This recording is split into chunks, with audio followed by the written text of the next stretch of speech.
This month, the European Court of Justice provided further clarification around the GDPR, and there are a couple of really interesting bits in it.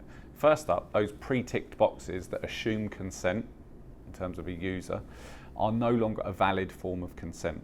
The other bit that I thought was interesting and stood out to me was that it now does not matter whether the cookies that you're dropping onto people's devices contain personal data.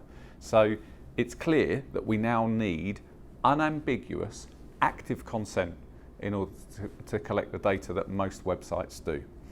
And if this ruling is followed, it's going to have some pretty sizable impacts upon our industry.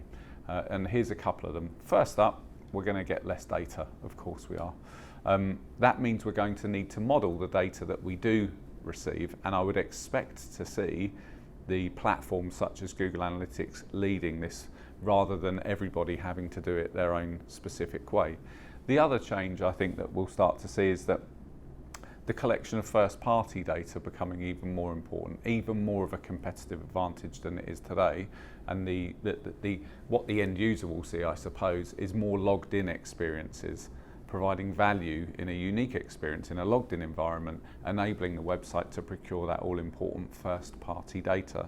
So it's interesting times. It's fascinating to see how this is all going to play out, and it will change our sector if the ruling is followed quite literally.